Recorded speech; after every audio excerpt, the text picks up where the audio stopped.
Funding for this program is provided by Annenberg CPD to advance excellent teaching. Foi uma época de anarquia, assassinatos, incêndios criminosos, pilhagem, estupros. Uma época em que o mundo parecia desmoronar.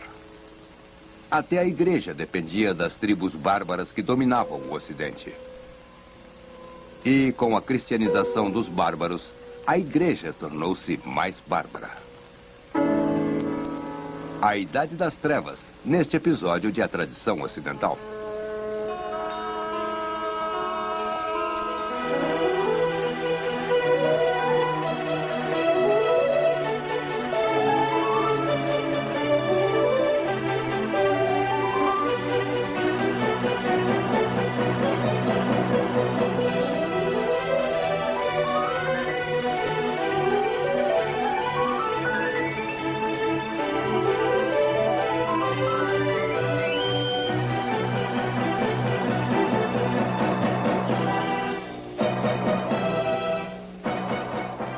E agora o professor da Universidade da Califórnia, Eugene Weber, em sua jornada através da história da civilização ocidental.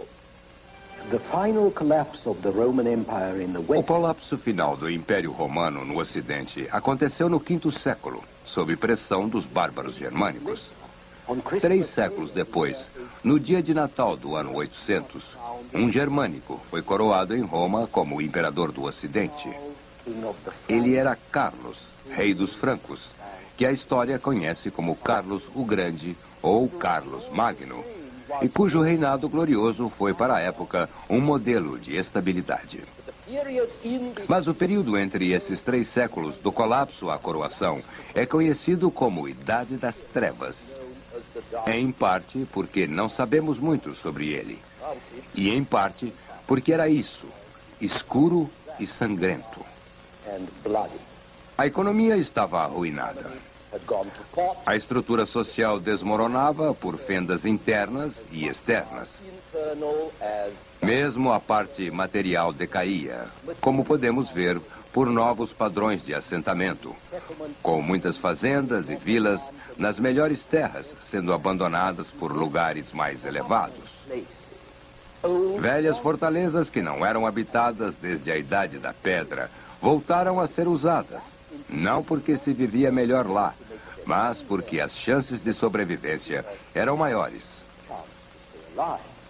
Essa era a situação geral, ou o que imaginamos ter sido.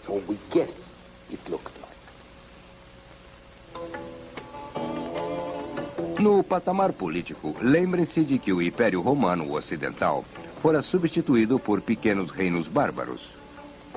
Visigodos na Espanha, que por volta de 700 foram engolidos pelos árabes. Lombardos na Itália, francos e burgúndio na Gália, anglos e saxões na Inglaterra. Estes representavam o poder político organizado que havia na Europa. Todo o resto pertencia à Igreja Romana. A autoridade moral, aprendizado, o prestígio do nome romano e a proteção das pessoas. Na sociedade cristã, as pessoas comuns procuravam o bispo em busca de liderança.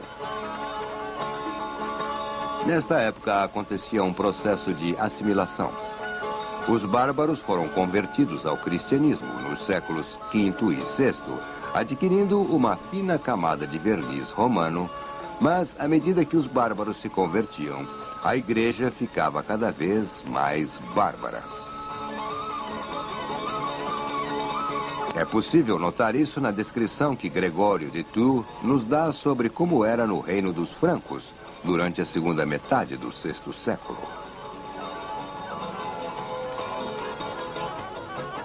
Gregório, visto aqui num manuscrito iluminado do 10º século, era um homem de linhagem aristocrática gaulesa, um descendente de oficiais romanos, membro de uma dinastia de bispos.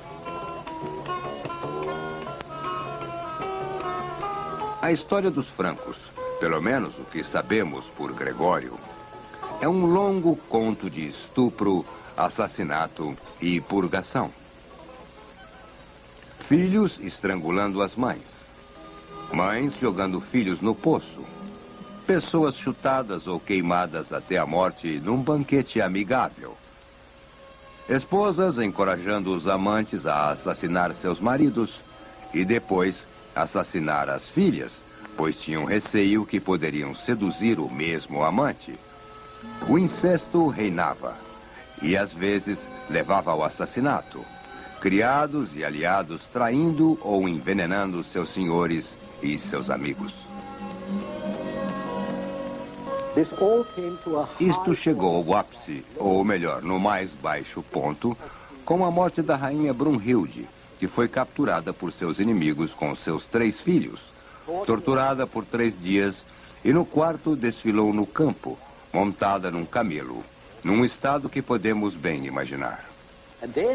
Foi então amarrada pelos cabelos, um braço e um pé no rabo de cavalos selvagens e seus membros foram arrancados um a um. Mas o destino de um de seus filhos é interessante, pois embora outros 2 fossem mortos de imediato, um deles era afilhado do sequestrador, que lhe poupou a vida, deixando-o viver num mosteiro. Uma boa indicação da força dos laços religiosos, mesmo num cruel mundo supersticioso.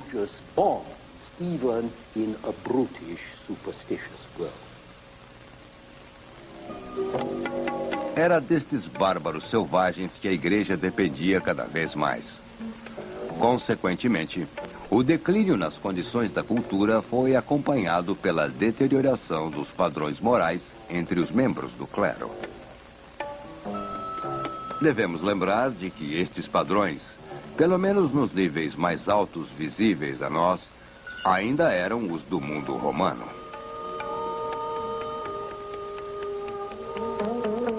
Não é surpresa que os bispos tivessem escravos e concubinas, como outros cavalheiros. Temos também os bispos que usavam armaduras e espadas debaixo de suas vestes, provavelmente para uso imediato, e que despojavam os pobres de seus pertences e, às vezes, de suas esposas também.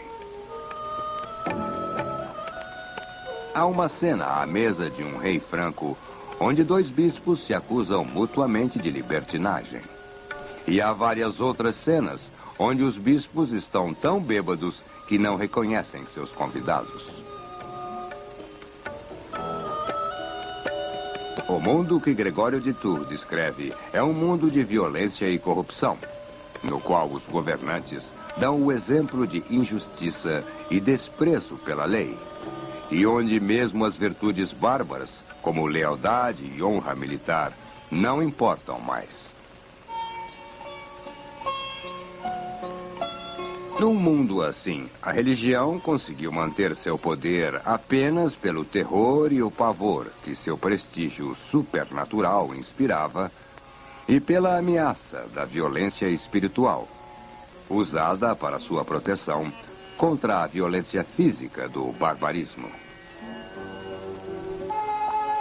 O medo da ira de Deus, da vingança dos santos, eram as únicas coisas que podiam intimidar os desordeiros, tão comuns entre as novas classes dominantes. Este é o período em que os santos tiveram seu papel mais importante. Aqui, por exemplo, está São Cuberto, que uma vez reviveu um bebê moribundo com um beijo. Na Idade das Trevas, os santos não eram apenas modelos de perfeição moral cujas preces eram invocadas pela igreja. Eram forças pragmáticas, com um papel constante na vida diária, intervindo de maneira prática, a ponto de os pescadores de Nápoles chicotearem seus santos quando não apanhavam peixes.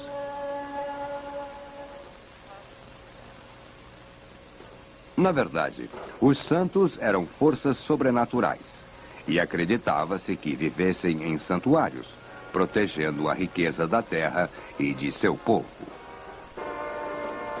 O santo mais importante para Gregório foi São Martinho, cujo santuário em Tours era considerado uma fonte de graça e curas milagrosas, onde os doentes chegavam de todas as partes da Gália.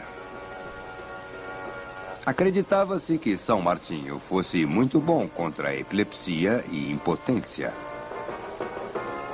O santuário em Tours foi destruído em 853 e foi substituído várias vezes, sendo esta a última versão.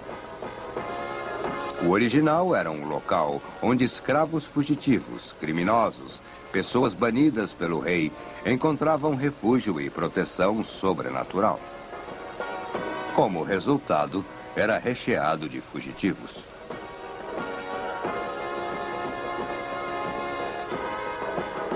Em princípio, toda a igreja deveria oferecer santuário, mas o santo deveria ser muito importante, para que impedisse que os grandes senhores ou o rei roubassem as propriedades do santo ou que fosse derramado sangue em seu interior. As igrejas poupadas deviam o fato à força de seu santo patrono. E assim, os primeiros séculos da Idade Média presenciaram o crescimento de uma nova mitologia cristã no Ocidente. As lendas dos santos, como Saint-Thérier, que representava o outro lado da visão sombria da sociedade bárbara sobre a qual Gregório escreveu.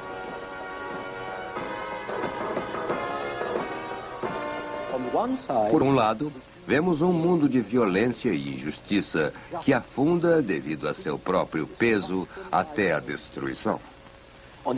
Por outro, há o mundo da força divina e mistério, no qual o homem é liberado das cruéis necessidades diárias, onde nada é impossível, pois o santo pode trazer a criança de volta à vida ou oferecer comida e bebida, onde todo o sofrimento humano pode encontrar remédio, pois o santo pode curar o doente, alimentar o pobre e até purificar o culpado. Neste mundo de trevas, era inevitável que o santo cristão adquirisse, por um lado, algumas das características de curandeiro, e, por outro, de semideus, que seu prestígio dependesse de sua força como milagreiro, e que os homens apelassem a ele como faziam aos deuses da família, ou aos deuses locais, como patrono da família e da comunidade.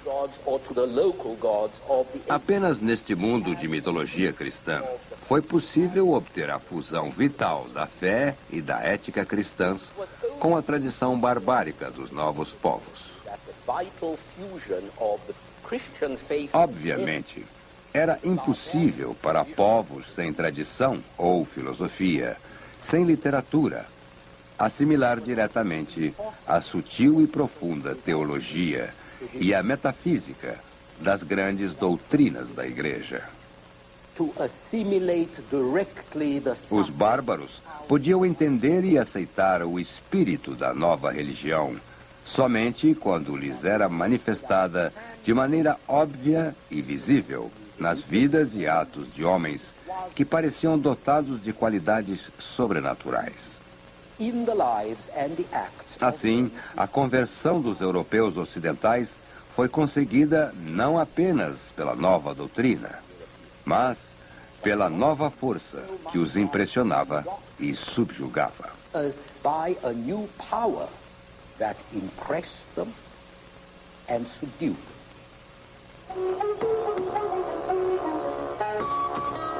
Os próprios missionários cristãos eram personalidades poderosas, corajosos, ousados, que inspiravam entusiasmo e confiança. E havia mulheres santas também. Walpurga, que praticava medicina entre os saxões, e que é lembrada na noite de 1º de maio, Walpurgisnacht. E Santa Audrey, abadesa de Ely, cuja festa, em 23 de junho, era tão popular que se tornou famosa em feiras anuais. Bugigangas baratas e colares em liquidação levaram o nome de Tawdry, espalhafatoso. As mulheres também tinham um importante papel na conversão de pagãos no patamar político. Em 496, uma princesa católica de Borgonha, Clotilde, casou-se com Clovis, rei dos francos, e ajudou a convertê-lo ao cristianismo. 100 anos mais tarde, a tataraneta de Clotilde, Berta, casou-se e converteu este homem, Ethelberto, rei de Kent, e seus filhos levaram o cristianismo de Kent para a Nortúmbria. Em 987, os húngaros foram cristianizados por Estevão, que se tornou Santo Estevão, que foi batizado por sua mãe e encorajado por sua esposa. Claro que não era só questão pessoal. Era uma questão de alianças e interesses políticos. Mas sejam quais forem as razões, as esposas tinham um papel importante nessas conversões. Então, quando o cristianismo foi aceito pelos nobres, a proibição de incesto pela igreja começou a modificar a face da Europa. Significava que a rede de casamentos reais iria espalhar-se da Irlanda até Constantinopla, de Castela até Novgorod, evitando as desvantagens da procriação consanguínea e entrelaçando um grupo de famílias altamente selecionadas por suas habilidades no governo e na guerra. A proibição da poligamia pela igreja significava que, pelo menos teoricamente, os bastardos estavam excluídos da sucessão ao trono. Demorou algum tempo para convencer as classes governantes a aceitar estas exclusões, mas, gradualmente, não seria mais necessário assassinar todos os seus irmãos para ficar seguro. A sucessão ao trono seria esclarecida e estabilizada, e tudo teria sua utilidade. O principal, entretanto, é que a Igreja Ocidental não chegou aos bárbaros com uma missão de civilização ou uma promessa de progresso político ou social. Chegou com uma mensagem de julgamento e salvação divinos. A humanidade nascera sob uma maldição. Estava escravizada pelas negras forças do mal cósmico e afundava cada vez mais pelo peso de sua própria culpa. E era óbvio que apenas pelo caminho da cruz, pela graça do Salvador crucificado, ou melhor, de Cristo em majestade, que os homens poderiam libertar-se da massa maldita de pecaminosos e escapar dos destroços de um mundo condenado. O mundo estava caindo aos pedaços, chegando ao fim, e era natural que os cristãos se voltassem para o outro mundo, para a cidade eterna e não a terrena, e para a igreja, que oferecia o único caminho até esse mundo.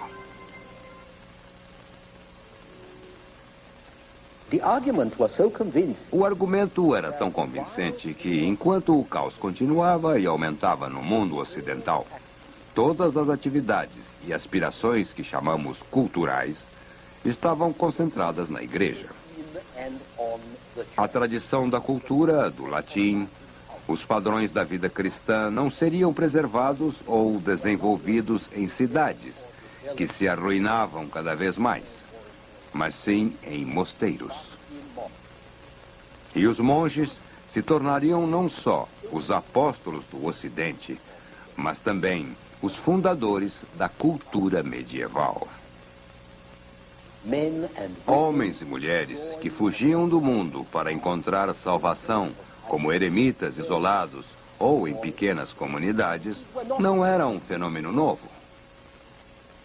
Os cristãos começaram a fazer isto nos desertos do Egito e da Síria a partir do terceiro século. Mas este tipo de coisa é mais fácil de se fazer no Egito, onde é possível cavar um buraco na areia ou construir uma choupana de junco, de lama e dormir grande parte do dia. É mais fácil no Egito que mais ao norte, na Alemanha ou França, ou até do outro lado do Mediterrâneo, na Itália, onde o inverno é muito rigoroso. Assim, climas difíceis eram um problema para a vida monástica, assim como a sua disciplina pelo caos que havia ao redor.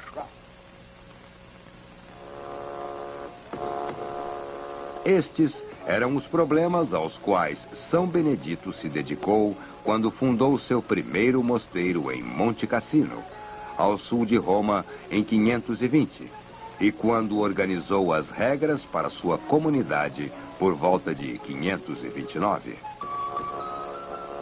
Os beneditinos podem ser considerados típicos de todas as velhas ordens monásticas.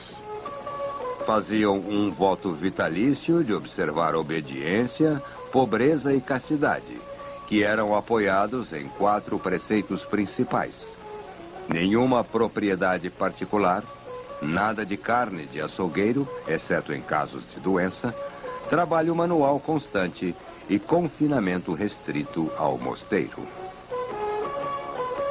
Benedito recomendava 3 a 4 horas diárias de leitura a livros de devoção, embora abrisse exceção aos que não sabiam ler. Mas todos deviam passar 4 ou 5 horas por dia em orações e serviços religiosos. Esta oração pública tornou-se cada vez mais importante com o tempo, e o monge passou a fazer menos trabalho manual e a concentrar-se em orar por seus semelhantes. Assim, por um paradoxo curioso, o monge que abandonava o mundo para salvar sua própria alma, descobria que uma de suas tarefas mais importantes era interceder junto aos céus em nome de seus semelhantes. A regra de São Benedito é um modelo de sabedoria prática e espiritual, e até recomenda como os monges devem dormir. Devem dormir em camas separadas. Uma vela deve sempre queimar em sua cela até o amanhecer. Devem dormir de roupa e amarrados com cintos ou cordas, e não devem ter suas facas a seu lado, para não correr o risco de machucar o companheiro durante o sono. Mas, como muitos grandes documentos, a regra de São Benedito tornou-se mais uma afirmação do que deveria ser do que uma indicação do que era, na verdade. Propriedade e carne entraram. Trabalho e abstinência saíram. Apesar das repetidas reformas, os mosteiros tornaram-se mais comerciais e mundanos. Isto não é surpresa se considerarmos que num mundo problemático, violento, sem segurança, os mosteiros e conventos ofereciam abrigo e um mínimo de ordem e conforto por períodos bem maiores que qualquer outro estabelecimento residencial. É claro que o abrigo não era apenas físico, era espiritual também. Homens e mulheres entravam nos mosteiros fugindo do frio, congelados pela maldade e selvageria do mundo, considerando o retiro como um refúgio, onde podiam manter-se aquecidos na fé. Podiam também manter o que ainda restava da civilização, copiando e ilustrando velhos manuscritos quando não os estavam raspando para dar lugar a outro texto.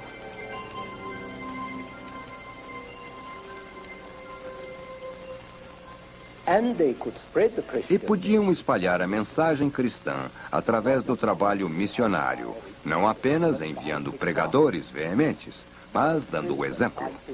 Os mosteiros ficavam em áreas rurais, e eram os monges que convertiam a população analfabeta e pagã de camponeses, que provavelmente introduziram as melhorias agrícolas e tecnológicas que iriam mudar a qualidade de vida em toda a Europa. A Idade das Trevas deve ter sido incrivelmente sombria, com ataques e contra-ataques, emboscadas, assaltos, assassinatos, pilhagens, sequestros, torturas e bebedeiras, terminando em derramamento de sangue e mãos, orelhas e narizes cortados. Considerado um tratamento mais cristão aos criminosos ou inimigos do que a pena de morte. Mas, com tudo isto, a vida continuava. Em fortalezas, mosteiros e terras fortificadas, as pessoas mantinham um mínimo de segurança. Os mercadores viajavam nas antigas estradas romanas, eram assaltados uma ou duas vezes, mas continuavam a viajar. Acima de tudo, homens e mulheres continuavam a semear, colher, levar os porcos à floresta, levar o gado ao pasto, a alimentar a si e a seus senhores da melhor maneira que podiam. No próximo episódio, veremos como a Idade das Trevas chegou ao fim, embora não as trevas em si.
Funding for this program is provided by Annenberg CPB to advance excellent teaching.